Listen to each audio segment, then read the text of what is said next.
বাগেরহাটের রামপালে বাসের সাথে বরযাত্রীবাহী মাইক্রোবাসের মুখোমুখি সংঘর্ষে একই পরিবারের ১২ জন সহ ১৩ জন নিহত হয়েছেন। নিহতদের মধ্যে বর কনেও রয়েছেন। আহত দুজনের অবস্থাও গুরুতর বলে জানিয়েছেন চিকিৎসক। বিকেলে মোংলার বাবুবাড়ি এলাকায় ভয়াবহ এই দুর্ঘটনা ঘটে। মরদেহগুলো রাখা হয়েছে খুলনা মেডিকেল ও মোংলা স্বাস্থ্য কমপ্লেক্সে। বিয়ে শেষে কনেকে নিয়ে বাড়ি ফিরছিল বরপক্ষ, কিন্তু পথে বাসের সাথে মাইক্রোবাসের সংঘর্ষে মুহূর্তেই আনন্দযাত্রা পরিণত হলো শোকে।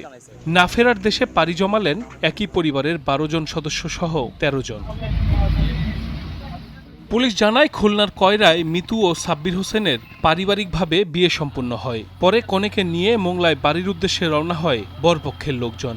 বিকেলে রামপালে খুলনা মোংলা মহাসড়কের বাবুরবাড়ি এলাকায় পৌঁছালে নিয়ন্ত্রণ হারান মাইক্রোবাসের চালক। এ সময় বিপরীত দিক থেকে আসা নৌবাহিনীর একটি বাসের সাথে সংঘর্ষ হয়। এতে ঘটনাস্থলেই মৃত্যু হয় ৪ জনের।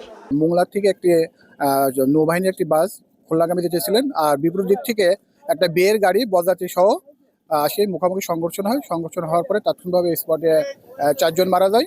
আহতদের উদ্ধার করে রামপাল স্বাস্থ্যকেন্দ্র এবং খুলনা মেডিকেলে নেওয়া হলে আরও ১১ জনকে মৃত ঘোষণা করেন চিকিৎসক। এছাড়া আহত ২ জন খুলনা মেডিকেলে চিকিৎসাধীন রয়েছে। এই ফ্যামিলির যে বড় সন্তান নাম জনি, সে আমাকে আনুমানিক ৪:৪৫-এর দিকে ফোন দিয়ে বলল যে মিঠু, আমার ফ্যামিলির সবাই একই গাড়িতে ছিল, আমি বাদে বাকি সবাই একই গাড়িতে ছিল, তারা সবাই অ্যাক্সিডেন্ট করে মারা গেছে।